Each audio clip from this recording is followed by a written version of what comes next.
Aujourd'hui, nous avons Laurent de Wurstenberger, architecte et cofondateur de TerraBlock. Bonjour Laurent. Bonjour à toutes. Il n'y a pas beaucoup d'âmes, c'est vrai. Alors, on vous laisse présenter TerraPlaque. Oui. Alors, je vais vous partager l'écran.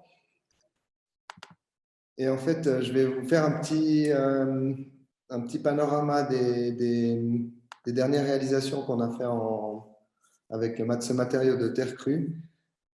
Donc, avec Rodrigo, ça fait une dizaine d'années qu'on a développé ce projet TerraBlock. Il s'agit en fait d'utiliser des déblais d'excavation terreux qui normalement partent dans une déchetterie de terre coûteuse pour pouvoir en faire un matériau de construction utilisable dans le marché actuel et qui apporte de nouvelles propriétés à la construction, c'est-à-dire l'inertie thermique, la régulation de l'humidité. Ça peut être porteur, ça peut être décoratif, ça peut être des parements intérieurs, des cloisons, ça peut être des façades ventilées, donc ça a plusieurs usages. Et puis depuis une dizaine d'années, on s'acharne un peu sur le marché qui a une grosse inertie lui aussi au niveau des changements d'habitude. Et puis on commence à enfin avoir des projets de plus grande envergure et beaucoup d'intérêt de la part des architectes sur ce produit qui est un matériau ancestral quelque part. Donc, ce que je voulais vous montrer en commençant cette présentation, c'est l'universalité de ce matériau. Donc, en fait, il y a plus d'un tiers de la population mondiale qui habite dans des constructions en terre crue. Donc, ça, c'est un chiffre qui est assez révélateur en fait de l'importance de la terre crue dans la construction depuis des millénaires. Donc là, on voit une carte où la terre crue est présente dans la construction. Et avec cette terre crue, en fait, on peut développer différentes techniques de construction. Donc là, vous avez ce qu'on appelle la roue des techniques, avec les différentes manières de façonner, couper, remplir, compacter, extruder différentes terres, donc différentes aussi matérialités de terre, pour pouvoir en fait obtenir des blocs de terre compressés. Ça, c'est notre créneau. Mais il y a aussi de la terre découpée. Typiquement, c'est ce qu'on appelle des terres qui sont découpées dans le sol directement. De la terre couvrante, donc ça, on parle d'enduit plutôt. De la terre paille, c'est ce qu'on appelle de la bauge, donc c'est de la terre avec de la paille compactée. La terre coulée, on s'est aussi un petit peu essayé, c'est des bétons de terre en fait. On utilise avec des coffrages standards et puis ensuite on liquéfie en fait de la terre et puis on vient coffrer cette terre liquide. Le torchis, qui est aussi une autre manière d'utiliser la terre avec des ossatures et des fibres. L'adobe, ça c'est ce qui se fait le plus en Afrique, c'est des moules dans lesquels on vient remplir la terre, tasser à la main et puis ensuite on enlève le moule. Et puis la bauge, c'est aussi une autre technique en fait de moulage. Le pisé, qui est lui le plus connu, si on veut, c'est vraiment un compactage de terre dans un coffrage par des strates de 20 cm environ, qui sont damées en fait comme avec un marteau ou un pilon, si on veut. Donc en fait, c'est toutes ces techniques-là qui montrent un peu la diversité des produits qui sont issus de la terre. Et puis donc nous, on travaille vraiment principalement avec le bloc de terre compressé. On fait des partenariats avec des confrères pour le pisé, typiquement avec une entreprise qui s'appelle Lemag à Zurich, à Brunnen. Et on essaie de développer aussi la terre coulée pour des projets d'immeubles, plutôt de la terre coulée préfabriquée. Donc. Mais c'est clair qu'on s'est un peu concentré sur les blocs de terre compressés parce qu'on on pensait que c'est comme un petit pisé préfabriqué, c'est de la brique, les maçons connaissent ce matériau, donc c'est un petit peu plus performant. Puis l'idée, c'est aussi de normer de plus en plus de produits pour que ce produit puisse être accessible par tout le monde. Donc ça, c'est un peu notre motto, c'est de démocratiser le produit terre pour qu'il redevienne un matériau normal, standard utilisé par tous et qu'il n'ait pas un coût complètement démesuré pour pas que ça devienne un produit élitiste. Donc, les différentes réalisations, je vais vous passer une dizaine de réalisations qu'on a fait ces dernières années. Et puis ensuite, je vous fais un petit focus sur les TerraPlaques qui sont nos derniers produits. Je vous expliquerai un peu la gamme, un peu des produits qu'on a. Et puis comme ça, après, on pourra échanger sur des questions-réponses. Donc, un des premiers projets qu'on a fait en intérieur, c'était le jardin alpin. Donc, c'était la maison des jardiniers. Donc, c'est là que les jardiniers viennent préparer les plantons. C'est leur petit atelier de fabrication. Et puis, avec le bureau Phase à Genève, on a pu faire ce petit prototypage avec un doublage intérieur. Donc, ça protège l'isolation en fait, à l'intérieur et puis ça permet une grande inertie thermique pour ce bâtiment. Donc, on a eu des échos, ça date déjà d'il y a 3-4 ans. Donc, on a eu des super bons échos des jardiniers par rapport au climat de ce bâtiment. Donc, sachant qu'il fait très chaud en été dans ces jardins botaniques, ils viennent se réfugier là au frais pour préparer leurs plantes. Donc, ça, c'est typiquement un projet de doublage intérieur. Ensuite, on a eu l'occasion de faire aussi des projets dans de l'existant. Donc, dans des vieilles fermes, c'est des remplissages de colombage où la brique elle est utilisée entre structures bois pour justement amener un peu d'inertie thermique et puis donner une texture, une patine à la construction. Donc ça, c'est un projet à Fontainebleau de Florian Rochat. C'est un des tout premiers projets qu'on a fait aussi avec nos briques TerraBlock qui, à l'époque, étaient encore faites de manière artisanale, c'est-à-dire dans une petite halle artisanale à Gland, où on pressait nos blocs un par un avec 5-6 ouvriers. On arrivait à peu près à 800, voire 1000 blocs par jour. On les faisait sécher sur place, ça prenait de la place, etc. On n'était pas encore vraiment en mode optimisé. Puis je vais vous montrer les dernières réalisations qui sont faites avec des blocs plus industriels, où on développe un partenariat avec une entreprise de fabrication de plots de ciment. Ensuite, une des réalisations un petit peu majeures qu'on a faites ces dernières années, toujours en bloc artisanal, c'est le doublage ou les revêtements intérieurs du foyer du Grand Théâtre à Genève. Donc tout le sous-sol, en fait, on a le foyer d'accueil pour les manifestations et le backstage avec la cafétéria là que vous voyez des artistes. Et puis, on a pu justement proposer ce produit pour justement ces questions de régulation d'humidité. Et puis, son caractère, disons, de matériaux sous-sol. On sent vraiment qu'on est au sous-sol d'un bâtiment. Et puis, ensuite, on a pu déployer pas mal de petits détails de ventilation. Vous voyez ici où le mur est ventilé. Et puis, ça permet tout à coup aux architectes de proposer une frise, un élément décoratif. Ici, on a aussi développé des linteaux en acier brut, où on a pu travailler avec des ingénieurs pour proposer cette solution qui est toujours une question, hein, la question d'ouverture, du passage. Là, on voit une autre photo du Grand Théâtre où on a proposé des éléments de voûte. Et puis, on voit un petit peu le soin qu'il faut faire, qu'il faut avoir pour ces matériaux avec un socle assez haut ici, justement pour que les tables puissent arriver en butée et puis pas trop abîmer l'élément en terre. Donc ensuite, on a fait une autre expérience intéressante avec David Réfaud pour un restaurant scolaire sur 2 niveaux en TerraBlock porteur. Donc là, c'était carrément un double mur porteur qui supportait une construction de bois. Et ça se passe donc au parc Geisendorf à Genève. Et puis, on a eu pas mal de mal à obtenir toutes les validations des différents ingénieurs bois, ingénieurs civils, etc. Mais on voit que ça résiste sans problème. Et puis, on a cette ossature en bois qui vient remplie par des éléments porteurs en double mur. Ensuite, plus récemment, on a fait une petite maison à Bellerive, une double maison à Bellerive qui est d'ailleurs louable au week-end ou à la semaine pour un architecte suisse-allemand. Et puis là, c'était déjà les blocs donc, issus de la fabrication industrielle. Et puis, il est allé assez loin dans la pose de ces briques, en faisant justement des parties de salle de bain, en faisant des parties un four à bois avec un banc chauffant et des choses comme ça. Donc, on voit c'est assez intéressant de voir les applications un peu de chaque architecte.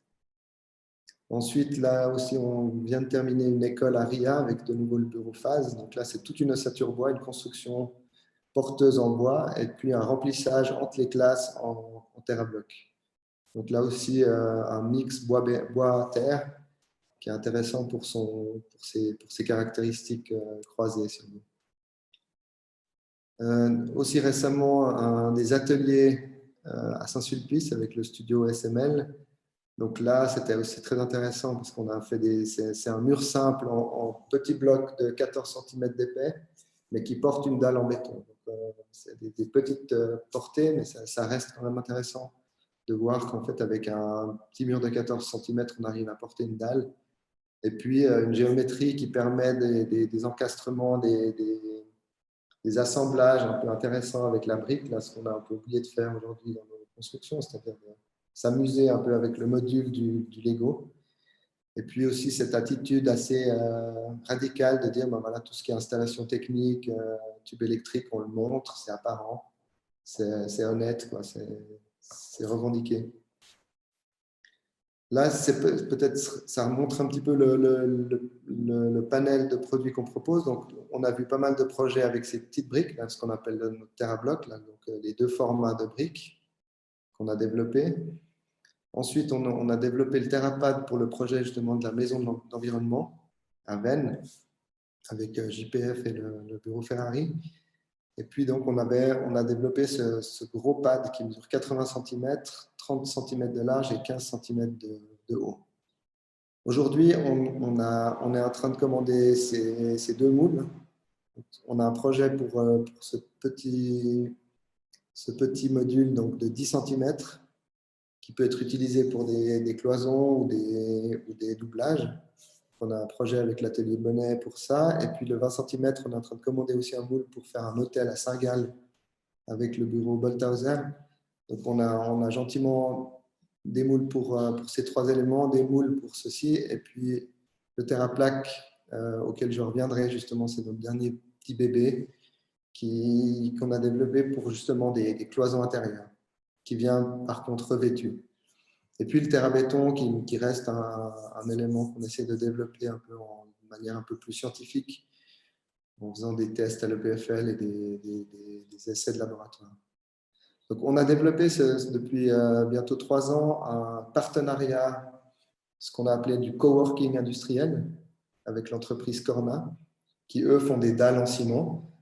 Depuis 3 générations, ils développent ces dallettes de ciment et des pavés aussi pour l'extérieur. Puis on allait le trouver, c'est même lui qui est venu nous trouver, on s'est bien entendu, on s'est dit bon, on pourrait produire des blocs de terre ou des éléments de terre compressée avec son entreprise et sa fabrique. Donc ça a été le début d'une aventure industrielle assez intéressante où tout à coup on passait de 800 à 1000 briques, tout à coup on passait à entre 10 et 20 000 briques par jour. Donc la cadence était beaucoup plus grande. On partageait les frais d'usine, donc c'était des ouvriers de chez Corna qui nous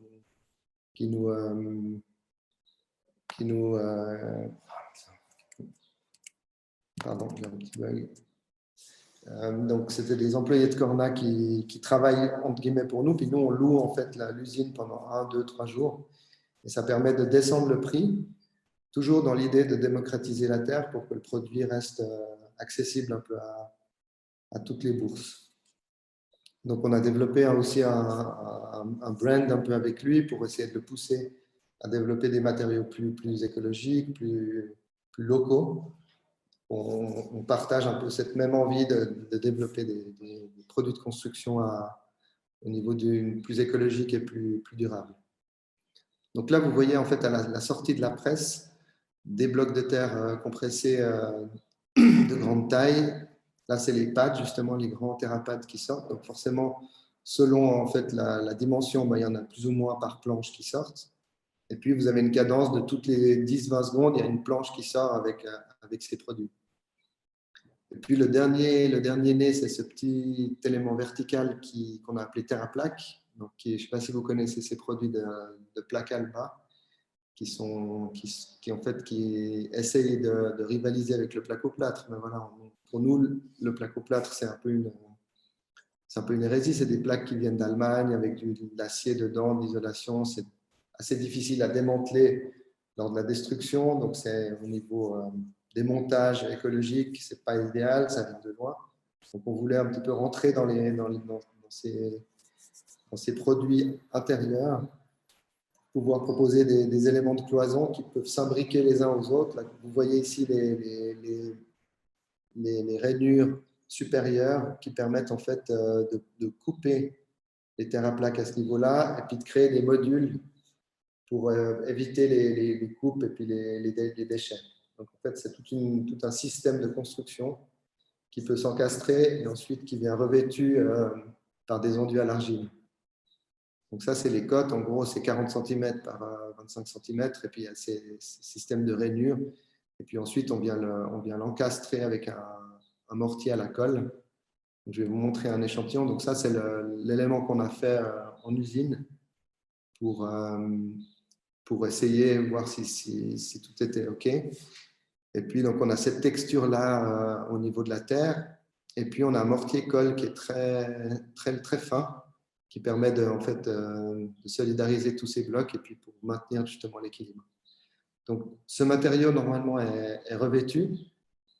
Mais avant d'être revêtu, on a fait des essais justement pour des gainages d'électricité, des choses comme ça. Donc, on voit que on a vu que c'était très facile à gainer et puis ensuite très facile à enduire. Donc, ensuite, on prend un enduit de fond ici. Vous voyez, c'est des produits à l'argile qui sont très écologiques et très respirants. Ensuite, on met un petit treillis en fibre pour pouvoir éviter les fissures. Et puis ensuite, on a un enduit de fond. Donc, l'enduit de finition, on a deux différents produits. On a testé avec un produit AGA et un autre produit français. Et puis, on se rend compte que voilà, il y a ces deux finitions possibles. On a une finition comme un mur lissé au plâtre, même avec une granulométrie un petit peu plus épaisse, mais beaucoup plus vivant, si on veut. Et puis, on arrive à proposer ce produit fini pour des cloisons, une finition blanc, sauf qu'à l'intérieur, c'est de la terre. Ça régule l'humidité, ça a une bonne propriété acoustique entre chambres. On peut gainer, mettre des installations électriques, et puis ça a cette capacité justement de la régulation d'humidité qu'on oublie souvent dans les logements d'aujourd'hui. On se rend compte qu'on est très sec, hein, on a des environnements très secs, et puis la régulation de l'humidité se fait souvent avec des systèmes compliqués de double flux, etc. Donc voilà, ça c'est le produit fini avec les éléments coupés et puis les trois différentes plaques qu'on propose. Donc, ça c'est un peu ce nouveau produit. Donc pour moi c'est terminé. Je vous laisse peut ouvrir les questions. On est un petit peu là aujourd'hui avec TerraBlock, avec des projets qui étaient plutôt genevois au début. Après, ça s'est développé en Normandie avec des écoles, des institutions, des projets privés. Et puis maintenant, on commence à rentrer un peu en Suisse allemande où là, il y a vraiment beaucoup de demandes pour des produits, pour des projets porteurs, des projets assez ambitieux de 2, 3, 4 000 mètres carrés. Donc, tout à coup, on est un petit peu envahi par ces grosses demandes qui nous réjouissent, quoi, quelque part. Si financièrement, chaque année, on est ici, parce toutes ces commandes-là, elles ne sont pas encore validées. Donc dans les starting, on a beaucoup de travail et on n'est pas encore très rentable. On va le devenir ces prochaines années. Ça va le devenir. Voilà. Non, c'est super. Oui, merci beaucoup. C'était passionnant. Ouais. C'est vraiment stimulant. Enfin, ça fait du bien de changer un peu de ce qu'on connaît effectivement de l'Alba, etc. Tout à fait. Moi, j'aurais une petite question. Déjà, vous parliez de distribution, etc. Vous passez par des distributeurs ou c'est directement pour commander, etc. Ou ça passe directement par vous? Ou vous avez des distributeurs On fait fait tout en direct. Bah, d'une part, parce qu'il n'y a pas assez de marge, c'est un produit qui coûte quand même encore un peu plus cher que des produits traditionnels, donc on a dommage de passer par des distributeurs. Et c'est aussi pour garder un peu le contrôle qualité sur la pose, c'est-à-dire que souvent on accompagne les architectes avec un mandat d'expert, si on veut. Oui. C'est quelques milliers de francs, mais ça permet quand même de proposer des prototypes, de venir faire des visites, de faire des essais, et puis de bien calculer la chose pour pas qu'il y ait de surprises, de fissures, de problématiques de pose qui peuvent arriver assez vite si on vend ça à Jet-A-Roman, puis les gens se posent dans le jardin, puis ça s'érode, et puis voilà. On essaie de garder un petit peu le contrôle pour pouvoir promouvoir cette qualité de… Moi, j'ai une question par rapport à TerraPlaque. Vous avez dit que ça venait en quelle épaisseur? En 8 cm. 8 cm. Et dans les 8 cm, il n'y a aucun problème pour passer l'électricité, comme vous avez Oui, justement, bah, ça, on annoncé. se demandait, et puis en fait, en faisant les essais avec un électricien certifié, il nous a dit qu'il n'y avait pas de problème, et il l'a fait, et ça se fait sans problème. Électricité, ça passe, mais par contre, du moment qu'il y aurait de la plomberie, ce serait possible ou pas? Alors, vous aimez déjà pas l'eau, peut-être? Ouais, je pense que pour la plomberie, c'est quand même mieux de faire une gaine. Ouais. Parce que je pense qu'il faut que ce soit visitable, et puis c'est quand même un peu… Mais ça pourrait être utilisé comme cloison pour séparer une gaine technique? Oui, ça pourrait, tout à fait. Ouais. Mais c'est clair que ça n'aime pas l'eau, donc s'il y a des fuites, on le voit tout de suite. Okay. Et ça, c'était ma deuxième question. Vous pouvez l'utiliser en façade extérieure? Oui, alors c'est vrai que je ne vous ai pas montré, je vous ai montré vraiment, j'ai un peu fait un focus sur les installations intérieures, mais on a fait pas mal de façades extérieures, oui. Ok, donc ça supporte tout à fait. Une fois que c'est compressé, moi j'ai un peu de peine.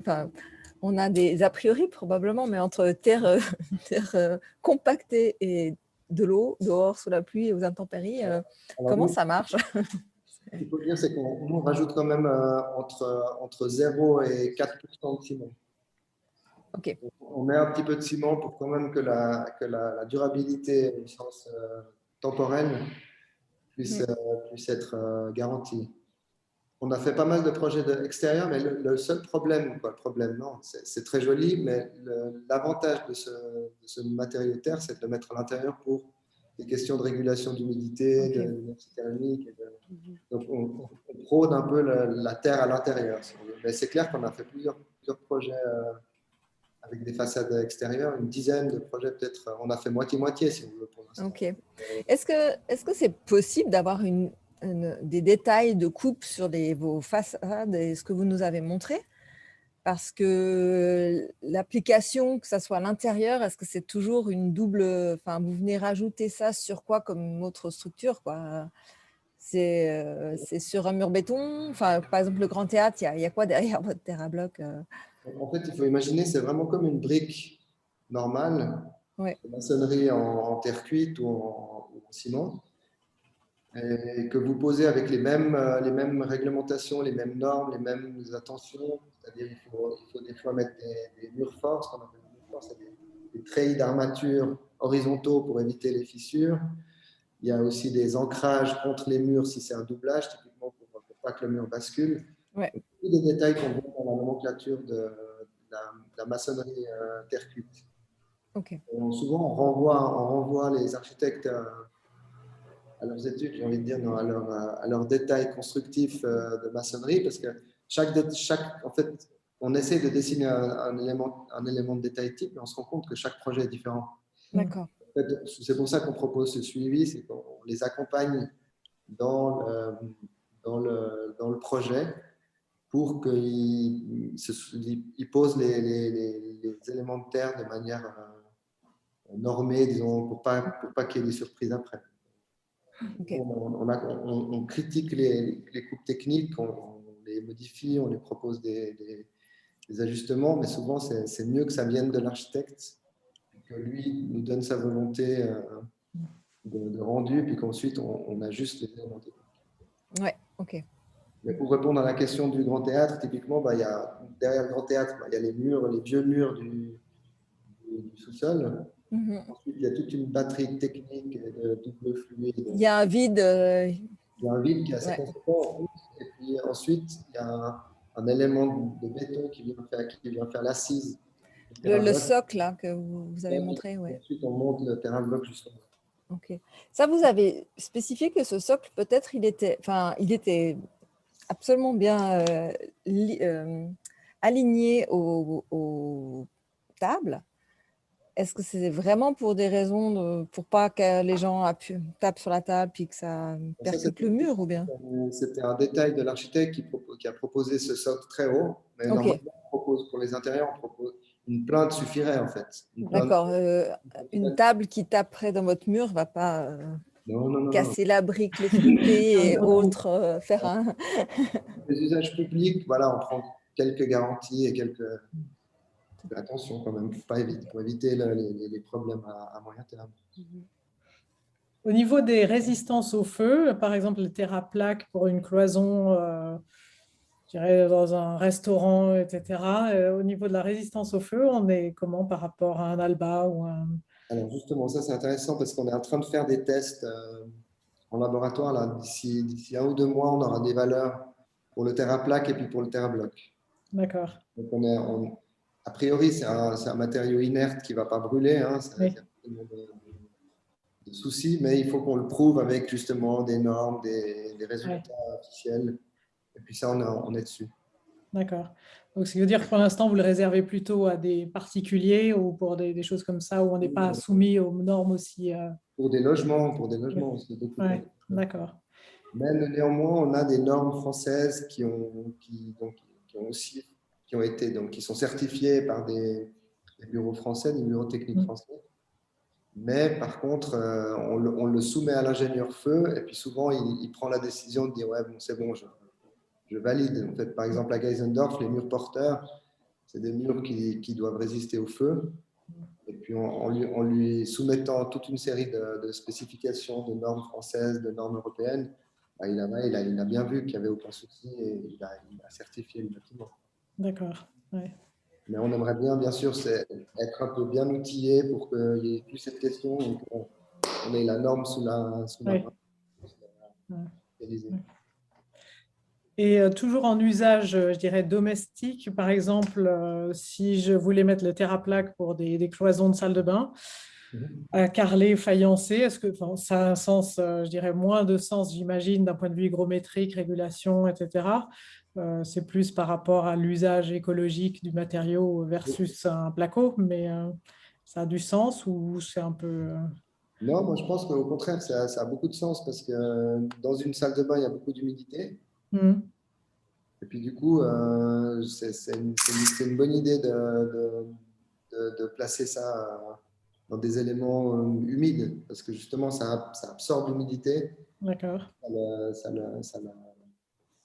le restitue quand il y a moins d'humidité. D'accord. Et vous avez fait des tests en le faïençant, parce que là, vous avez fait des tests avec le treillis, l'enduit, etc. Une colle à faïence pour faïencer et carreler. Là, on perd en effet la respirabilité. Oui, là, on perd ça. On garde juste le côté écologique du matériau d'origine. Exactement. Mais d'accord. C'est un peu, entre guillemets, le défaut. Quoi, mais… Oui, oui. Mais du coup, est-ce que l'enduit en question, si c'était dans une salle de bain, utilisant d'habitude des peintures qui sont assez… des peintures spéciales salle de bain ou cuisine, est-ce que dans votre cas, ça a du sens ou pas? Ou au contraire, il faut mettre des peintures spéciales qui laissent bien respirer C'est un peu contradictoire en fait, parce qu'on a envie d'avoir un matériau qui respire, donc du coup, on n'a pas envie d'avoir quelque chose qui est étanche. Ouais. C'est un peu l'enjeu, disons. On milite pour les façades perspirantes, pour justement même des complexes de façades extérieures qui sont perméables à l'eau et à la vapeur d'eau. Donc, c'est clair que si on va mettre un frein vapeur ou un enduit qui est étanche, on perd cette respirabilité. D'un point de vue phonique, par rapport, par exemple, en comparaison à un Alba de 8, comment est-ce que vous vous situez en cloison intérieure? On est un peu mieux que l'Alba de 8 parce qu'on est un peu plus lourd. Oui, vous êtes plus lourd. Et on est un peu moins bien que le Placo de 10 parce que lui, il a plein de couches, il est plus performant. Mais Oui, on reste dans les normes, entre appartements, on reste dans les normes, comment on dit, d'accord. entre deux logements typiquement ou entre deux classes, Mm. on propose plutôt un double mur D'accord. pour garantir quand même une bonne acoustique. Mm. Et ça, vous le posez sur une semelle en liège ou quelque chose comme un peu comme un alba, vous On a des joints Pro Nouveau, ça s'appelle, c'est des joints en liège, Oui, en 1 ou 2 centimètres. oui, Là-dessus, on colle un mortier et puis on commence à monter d'accord. Ok. Mhm. Bon. Donc, en fait, le matériau en soi est nouveau. Enfin, est nouveau, non. On Mm. a réinventé un produit en salle, hein, on n'a rien Mm. inventé, mais on le repropose, disons, de manière contemporaine. Mais par contre, toute la mise en œuvre, elle est connue de tous, quoi. Mm. Les terraplaques qui se posent comme de l'alba, donc les plaquistes, ils savent faire. Oui. Les terrablocs ou les terrapads, ça se monte comme un mur de maçonnerie traditionnel. Donc les maçons, ils savent poser, sauf qu'il y a souvent une petite retenue, et Mm. puis une fois que c'est là, ben voilà, ça se passe très bien. Oui. Ça, c'est juste le joint, peut-être les colles qui sont différentes. C'est la colle à base d'argile. Mais ça, c'est, je dirais, vendu en package avec Oui, le. voilà, c'est le Ouais, prix de la fourniture, il y a ouais. aussi le joint de Mm. mortier. Ce que j'ai pas Mais, dit, c'est que pour les terrablocs ou les terrapads, on propose un mortier bâtard avec aussi de la fine, c'est-à-dire aussi de la terre à l'intérieur, mhm. pour assouplir un peu le mortier. Donc on prend un peu de ciment, un peu de chaux, un peu de sable et aussi un peu de terre. La cuisine. Du coup, ouais, c'est une jolie cuisine, mais c'est surtout une manière de donner du caractère à la couleur du joint et à la texture du Ouais. joint. Donc c'est clair qu'on se rend compte que sur les 20 ou 30 projets qu'on a fait, il n'y a pas un mur qui se ressemble. Parce qu'en fait, Mm. si on met un peu plus de chaux, ben, il est un peu plus clair. Si on met moins de terre, il est plus gris. Ça, c'est pour la composition du mortier. Et puis, Mm. sur le façonnage du joint, on se rend compte qu'en faisant un joint rentrant, bah, ça donne un certain caractère. En plus, ensuite, on peut faire un joint à la truelle, raclé à la truelle, ou un joint passé à l'éponge, qui donne chaque fois un caractère complètement différent Mhm. au mur. D'accord. Est-ce que vous avez eu des demandes parfois sur des projets d'essayer de teinter dans la masse, comme on peut le voir parfois dans le béton, ou Oui, on a eu, l'utiliser d'une manière plus esthétique, enfin, pour, à la place de le cacher? Ouais. mhm. Alors, écoute, nous, on a fait 2, 3 essais avec des pigments, mais le problème des pigments, c'est qu'ils sont très vite absorbés par les plaquettes d'argile contenues dans les blocs. Donc, en fait, Ouais. on met beaucoup de pigments, en fait, ça péjore un peu la résistance quand même du matériau. Mhm. Et puis, en fait, bien sûr, on peut, mais il faut beaucoup de pigments, donc ça coûte forcément un peu plus cher. Et puis Ouais. ensuite, souvent, quand on l'a fait ou quand on l'a proposé, les gens disent non, non, mais en fait, on préfère la terre brute. Voilà, c'est Naturel. le vrai matériau. Parce qu'en fait, toute Mhm. la démarche est justement de proposer quelque chose de brut et de Mhm. naturel. Mhm. Bon, on avait des projets où, en fait, le mur fini était prévu avec un badigeon à la chaux, par exemple, ou Mhm. une peinture. Et puis ensuite, une fois que le mur était là, les gens trouvaient tellement beau qu'ils se sont dit non, surtout pas de. Donc c'est marrant comme en fait, Ouais. on a un a priori un peu sur cette teinte qui est un peu comme ça, un peu paysanne si on veut, non? Et puis en fait, une fois que le mur est là, ben, c'est adopté, disons. Ouais. Oui, on le voit dans le projet là sur cette maison à louer dont vous avez parlé. Parce qu'autrement, vous disiez où ça fait un peu effet cave. C'est pour ça que tout d'un coup, pour éviter ces connotations, ou alors que c'est une esthétique qui est une nouvelle esthétique, disons, à donner. Voilà, et puis il n'y a pas besoin d'en faire partout, et puis peut-être que des fois c'est juste conceptuellement juste les murs périphériques de la maison ou juste certains murs de maison qui peuvent donner un peu cette expression et puis Mm. et d'inertie thermique par exemple. Mhm. Mhm. Et votre matière première, vous arrivez vraiment à tout, enfin, c'est de la terre qui est récupérée de projets de construction, c'est ça? Oui, oui, ce qu'on fait c'est qu'on essaye, on se met en contact avec les terrassiers autour de notre site de production qui est à l'amont. Oui. Et puis, une fois on a identifié une bonne terre qui est excavée dans les environs, ben, on leur dit venez nous amener cette terre gratuitement. Mhm. Et puis, vous nous l'amenez, mais par contre, vous nous la concassez. Donc, c'est-à-dire pas des grosses mottes, mais il la concasse dans des espèces de cribleurs. Puis, ils nous l'amènent en vrac. Eux, ça leur évite les taxes de décharge, D'accord. qui sont quand même assez importantes. Et puis, nous, ça nous amène notre matière première gratuitement. D'accord. Donc, souvent, c'est pas ça, en fait. Donc, jusqu'à maintenant, vous arrivez toujours à fonctionner comme ça. Vous n'avez jamais été en manque de matières premières. Non, non, non, c'est ça. Le jour où ça arrivera, vous serez content. Il y a, rien qu'à Genève, il y a plus de 3 millions de mètres cubes de terre qui est excavé et mis en décharge. Et exploitable pour vous. Et pour nous, oui, Oui, est-ce qu'elle est forcément exploitable? C'est ça là aussi. non, alors pas toutes, mais, Ouais. mais la plupart des terres, les sous-couches, elles sont intéressantes parce qu'elles sont un peu argileuses, Ouais. pas trop, il y a quand même un peu de cailloux pour la résistance mécanique. Et du coup, suivant l'origine géographique, finalement, chaque lot a une teinte différente, j'imagine. Exactement. Ouais. Donc, on peut panacher ou on peut se dire, bah oui, si je pars à un lot différent, j'ai deux murs qui… Enfin, c'est un peu la surprise du… Non, parce que souvent, ce qu'on fait, c'est qu'on remplit, on remplit nos silos Ouais. de fin d'été avec de la terre bien sèche, qui provient d'un lieu. Oui, Ça, on arrive à faire toute l'année, tout l'hiver de production. d'accord. Ah oui, Il y a rarement deux lots mélangés. oui, d'accord. Donc, c'est relativement homogène. On fonctionne un peu à la commande, c'est-à-dire que tout à coup, si quelqu'un nous dit ouais, j'ai besoin de 100 mètres carrés, ben, on leur dit ok, bon, 100 mètres carrés, on a en stock, pas de problème. Et si tout à coup, c'est 1000 mètres carrés, ben, on doit faire une production exprès pour ce chantier. Et puis, du coup, on fait bien attention d'avoir la même terre de base. D'accord. Ok. Et moi, j'ai une autre question, c'est au niveau prix. Vous vous situez comment? Alors, au niveau du prix, avec cette production artisanale, on est à peu près, le terre à plaque, par exemple, au niveau fourniture, on est à peu près à 60 francs le mètre carré. En fourniture, d'accord.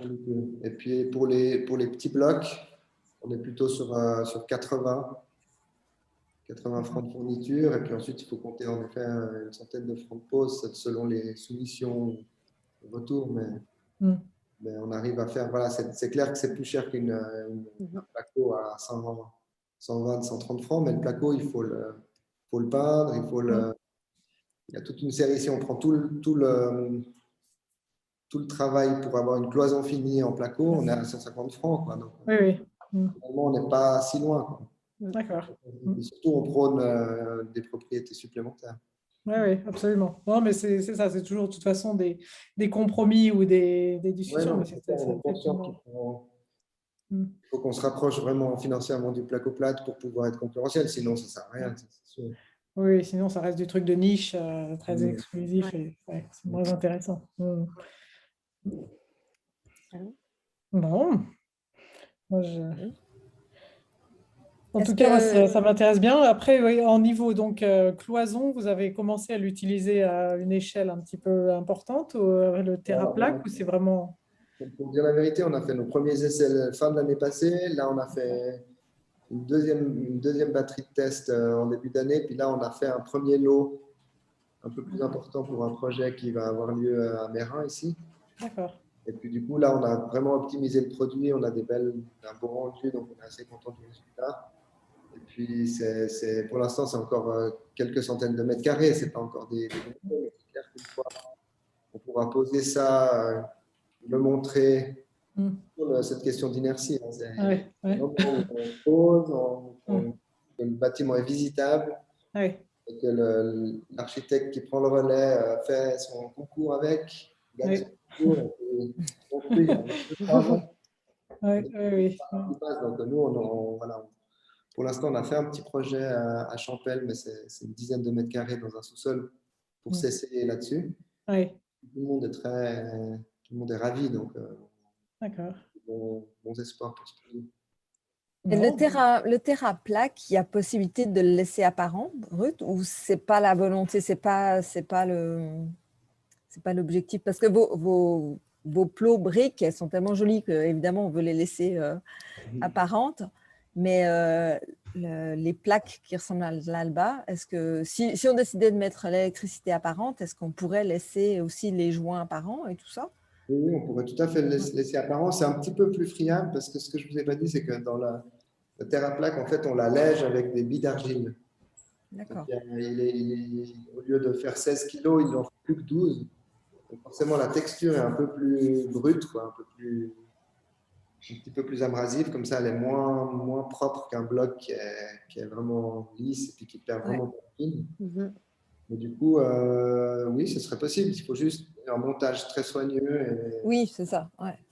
et puis accepter un peu les défauts des ébréchures, des choses comme ça. Mais ça peut tout à fait se faire. Ou même le peindre en blanc avec une peinture minérale respirante. Ouais. Puis en laissant toutes les aspérités présentes. Quoi. Ok. Bonjour, j'ai une petite question, je ne me montre pas. C'est Madame Strozak. En fait, si on a un projet à faire aujourd'hui, on fait une offre, une demande d'offre à une entreprise ou est-ce qu'on vous contacte vous pour travailler avec vous sur ce projet? Parce qu'il semble qu'il y a encore beaucoup de choses à maîtriser que vous pourriez nous conseiller et que nous, en tant que novices, on ne maîtriserait pas par rapport à une idée de projet. Donc, comment ça fonctionnerait? Vous êtes un partenaire? Comment ça marcherait dans ce sens-là? En fait, on a un statut de fournisseur, si vous voulez. Mais comme je disais avant, on a aussi ce statut, disons, de bureau d'experts, un bureau d'accompagnement. Donc, souvent, ce qu'on fait, c'est qu'on voit les architectes en amont. Oui. Et ensuite, si le projet est important, il y a des soumissions, des appels d'offres. Nous, on a des soumissions toutes prêtes qu'on peut vous fournir. Ensuite, vous partez avec votre soumission, vous remplissez le mètre carré, et puis ensuite, vous distribuez ça à vos maçons pour chiffrer. Mais vous avez une prestation d'honoraires là-dessus? Non. C'est un service que vous rendez? Oui, nous, on livre gratuitement nos soumissions. D'accord, ok. Mais par contre, souvent, ce qu'on fait pour les gros projets qui sont un peu plus complexes, c'est qu'on propose un suivi de projet.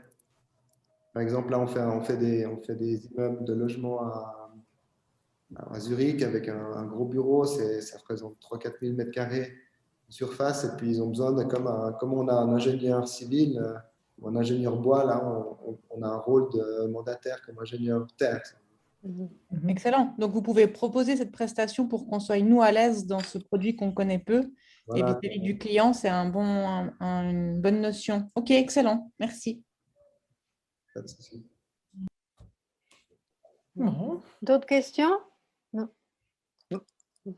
Avec des filles, effectivement. Aujourd'hui. Fidèle au poste, mais on retransmettra, on amplifiera le message de toute façon. Parce que c'est toujours l'inertie, vous la connaissez, nous aussi. Voilà, mais bon, je sais qu'il y a eu pas mal d'intérêt exprimé et qu'on retransmettra de toute façon les infos au reste du groupe. Très bien. Et puis, de toute façon, on a vos coordonnées et quitte à voir effectivement le jour où tout réouvrira, qu'on puisse éventuellement visiter le site de production. Oui, ça c'est vraiment intéressant à voir. Ouais. C'est un monde assez magique, un peu Charlie Chaplin et Jean-Pierre Jeunet. Moderne. Vous avez toujours vos entrepôts à Gland, enfin la petite production à Gland, vous êtes tout parti chez Cornin? On est tout parti chez Cornin, puis on a cette unité mobile sur laquelle on fait des projets prototypes, disons des projets exemplaires avec on a une sorte de petite roulotte où on se déplace de lieu en lieu pour faire plutôt des projets didactiques ou des projets de sensibilisation. Ok, vous avez un pop-up store qui se balade. Voilà. Ok. Bon. Très bien, merci. Merci à vous.